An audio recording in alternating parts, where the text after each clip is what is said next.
My talk for this morning is the Divine Lovers in Tarot. And here we have Tarot key number 6, the Lovers. And we certainly have a figure that symbolizes an aspect of divinity above the Lovers. But we have much else. Now, remember the tarot keys as such are symbolic representations speaking directly to your subconsciousness, representations of your powers of consciousness. They speak a language which, whether you have learned it consciously or not, is completely known and understood by subconsciousness. And for this very reason, the influence of these tarot keys is so fantastic. It, as we should certainly understand by now, it stirs, it stimulates portions of consciousness in such a way that we find ourselves becoming more and more awake, more and more aware. We find ourselves having more and more livingness. And remember, the secret doctrine of Israel, the Kabbalah, has to do with attaining within our evolution the heights of the tree of life, and livingness, life. We are speaking, even when we speak about the tarot keys, we are always speaking about the Kabbalistic doctrines, and each tarot key, as we know, in our particular school of training, represents a group of ideas, so that we have, you might say, untold numbers of ideas given to our inner self in the flash of one picture.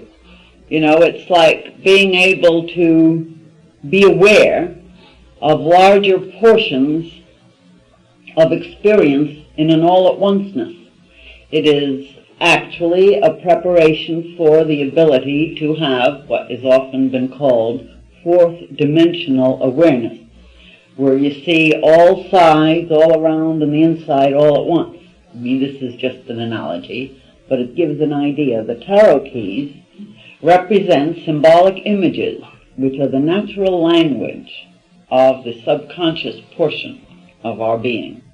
And when we actually work with the meanings in order to make them conscious, and we're taught to do this in the lessons that you receive, we become more and more adept at utilizing the very forces of our own consciousness, which previously have been used by us out of ignorance in such a way that we've brought ourselves tears, anguish, sorrow, disappointment, and all the host of hells that go with these misuses. Now, misuse, remember, has to do with ignorance. And therefore, as we cure our ignorance with study, with aspiration, with practice, we more and more develop the ability and the capacity to reflect that portion of ourselves which is the aspect of deity that we might call love.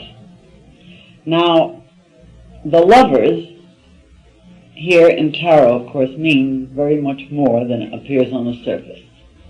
For one thing, remember that each of the symbols, even the number, has a special meaning.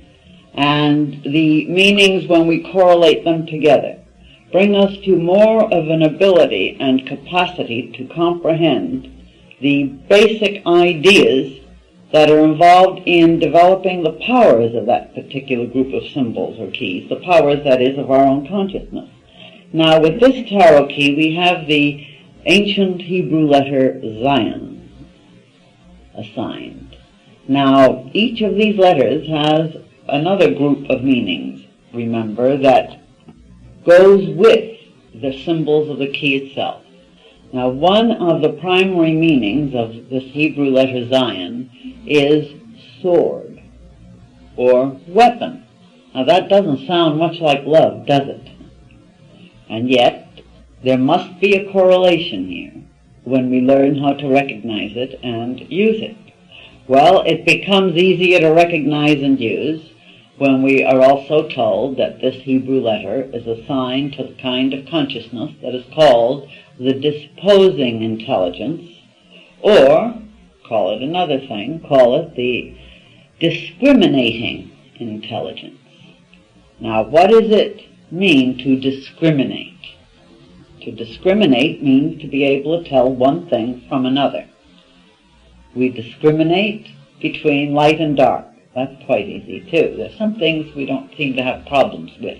How well do we discriminate between that in us, which is our self-conscious being, and that in us, which is our subconscious being? There's something that appears quite subtle. How well do we discriminate the different characteristics in various people? In other words, how well are we able to judge their potentials or possibilities or possible responses to situations? Now, this is a discriminative faculty.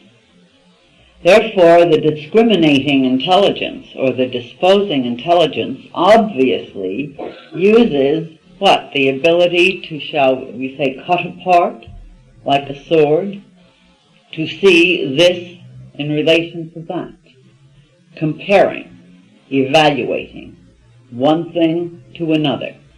So we have the pair of opposites involved. And of course it's in and through the pair of opposites that we have to work in order to understand what unity is. Without understanding unity, how are we going to know love? Now then, we have, and here comes the trick,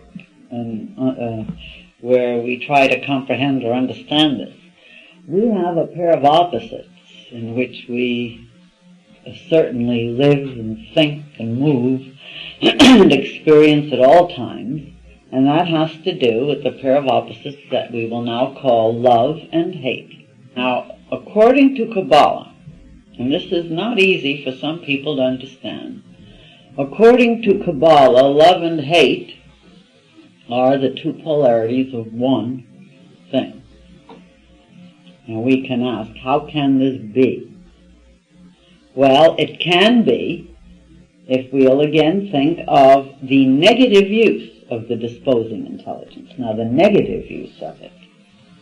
Because in the negative use of the disposing intelligence, which we all go in for, some of us more than others, the negative use has to do with being taken in by the experience of the pair of opposites in such a way that our thinking and feeling maintains itself in separateness.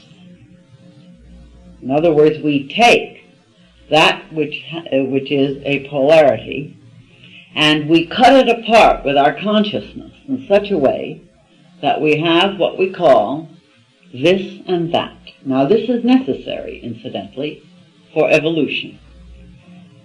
This tarot key shows, you see behind the female figure, the serpent in back of the female figure. And doesn't that remind us of the story in Genesis? Who was it that said to Eve, "Oh, come, no, don't pay attention to the Lord. God's just trying to keep you from having a lot of knowledge and wisdom, prohibiting you from eating of this tree, of the fruit of the knowledge of good and evil." Remember, you notice the pair of opposites, good and evil. That this is very good to eat. Well, you go ahead and try it. And Eve figured, if it's good for knowledge, gee, I better. the serpent says it's that good, I will. And she ate, and by golly, she realized she does have an awareness, a knowledge that she didn't have before. And so she offered it to Adam, if you recall. And ever since then, have women been in trouble with men, it would appear. And most especially because of the way this story has been misinterpreted. Because you see, Eve, basically here, represents subconsciousness. Eve represents subconsciousness. And Adam, very obviously here, represents exactly what it says, Adam. Now, what is Adam? Remember, in Kabbalah, we are taught very specifically and consistently and continuously that Adam means generic humanity. That is the literal meaning of Adam, generic humanity. And so behind the male figure, what do we see? We see a tree with 12 flames, and each flame is shaped in such a way that you have a number 3.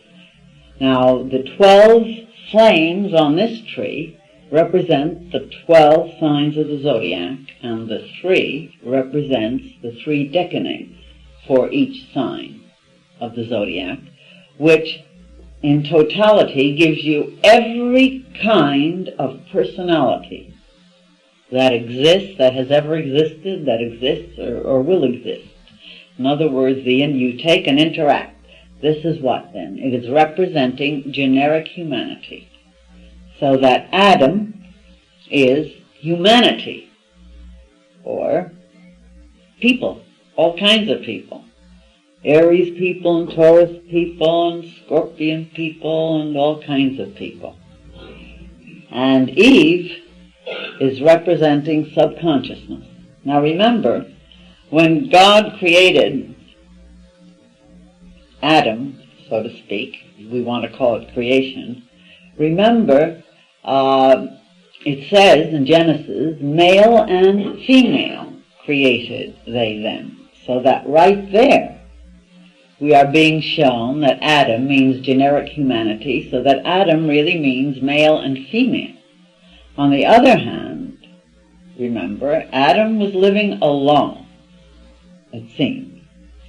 And here, God created Adam or generic humanity as male and female, and then God says, it's not good for man to be alone. What does this mean, basically? All right, here in this tarot key, we're being given the messages, the meaning, symbolically, whether the conscious mind knows it consciously yet or not. I'm going to try to help you to see a very important aspect of this, because basically, you see, the one, the only, blessed be He, God, the Lord of the universe, the divine, that which we chant as Ahaya. That is the one. Ahaya means unity, the one. Now, superconsciousness as such, that's how we refer, the superconsciousness here is being symbolized by the Archangel Raphael, amongst other things. Now, superconsciousness cannot be aware of anything except I am on that level. In that level of our own consciousness, which we call superconsciousness, you cannot be aware of this or that, because the minute you are there, that separation. You or me, that's separation. Light or dark, that's separation. Love or hate, that's separation. In superconsciousness, there is no awareness of any of these things, because superconsciousness is I am that I am. Beginningless, endless. Never a time I was not. There's even no knowledge of time, because past and future are the two opposites. You have the pair of opposites of something that we call time. There again, I'm trying to show you something which cannot be seen intellectually, but we're attempting to move in together with our consciousness. So that in this superconscious level, your pair of opposites do not exist. And because they do not exist, the one, the only, blessed be He, dwells in solitary beingness.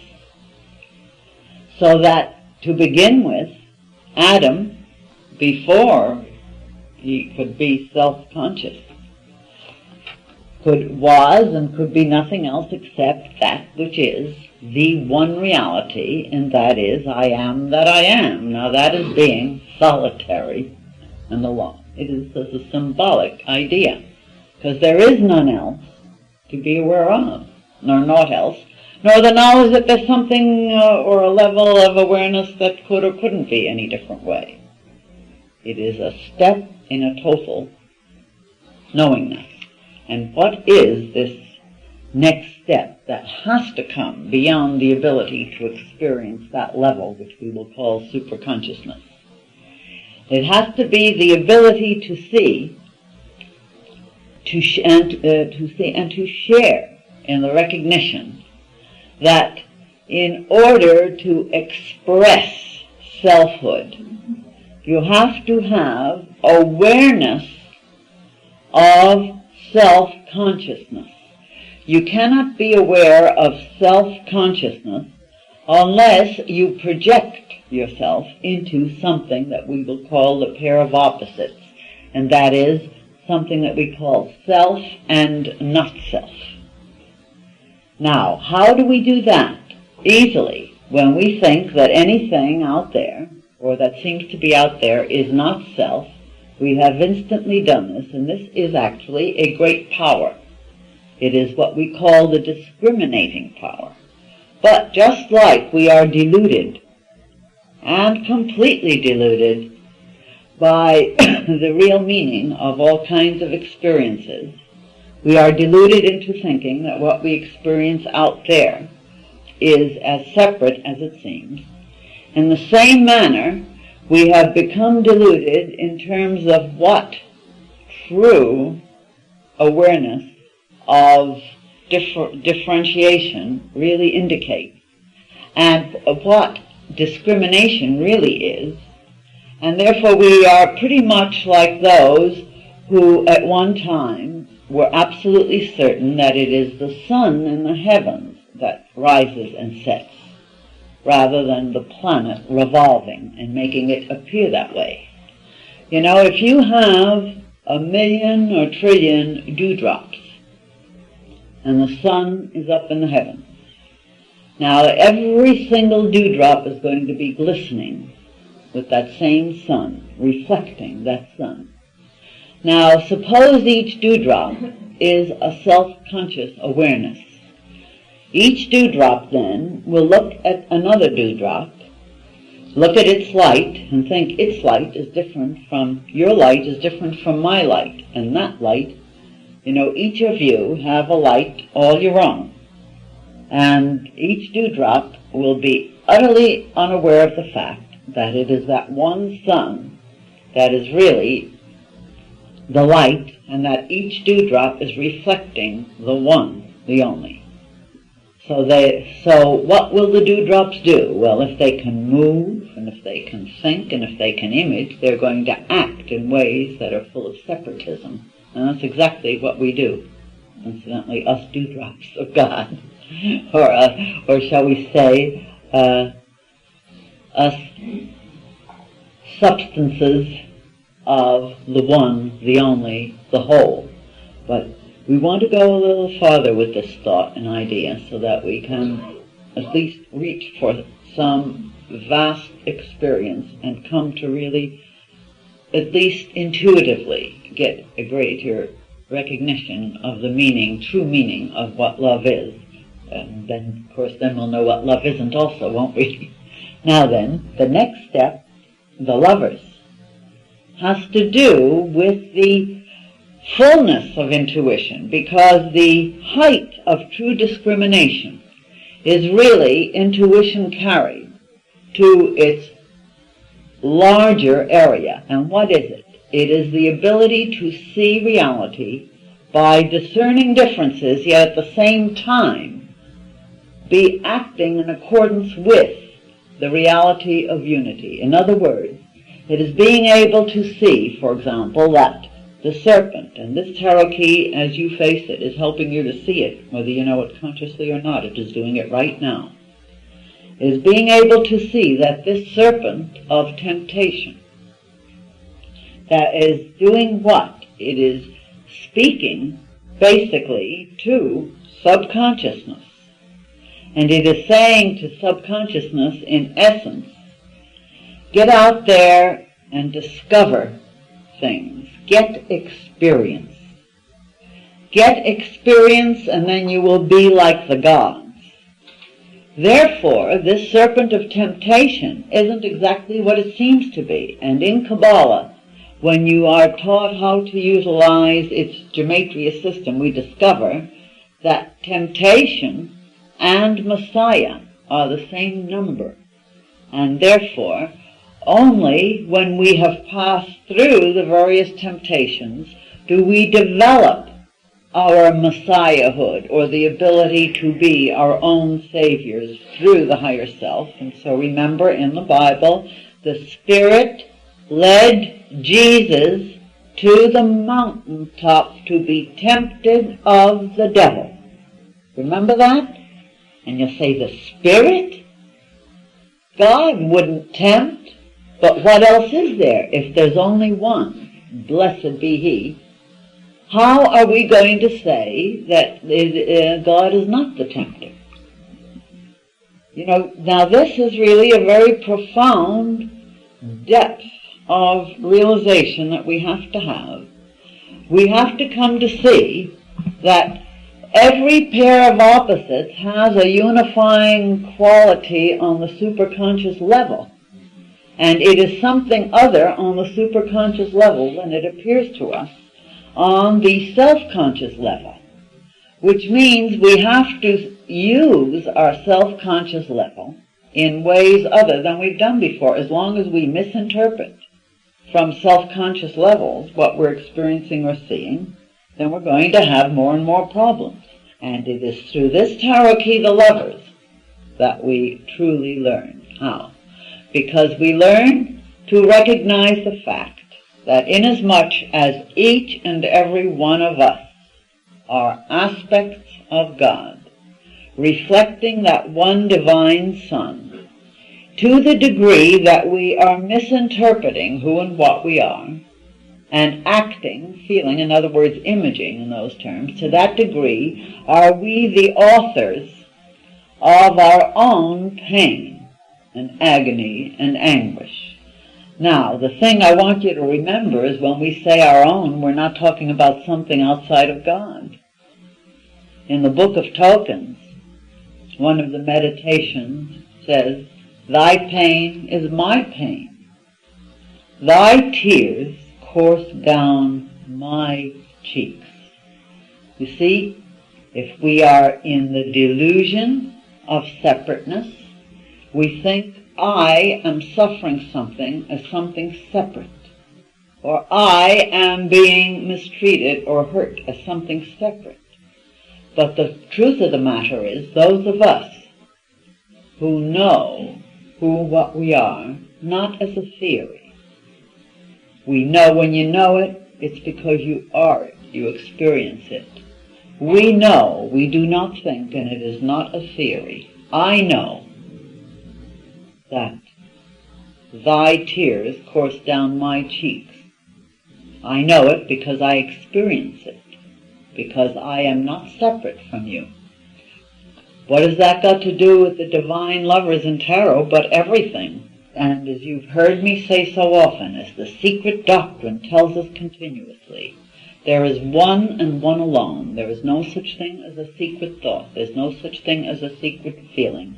There's no such thing as a separate emotion. There's no such thing as real separateness. We are deluded and we are misinterpreting what occurs. When you look out at the world, you are looking at your images. Think of it. Because everything you see in the world, whether it's the sky or the tree, whether it is another person, whether it's your husband, your wife, whether it's a little creature, that you have only one way to see. Like the emperor looking at those waters. There's only one way to see. You have to look into your subconsciousness, and you do it automatically. And that's why the male figure here, self-consciousness, is looking at a female figure, which is subconsciousness. Our experience of everything is via subconsciousness. There is no other way. Remember, divine lover that you are, you can have this lovingness and this outpouring glory, which is the complete healing of your soul. You can have it, and you're going to start having it from now on to a fantastically greater degree than ever before.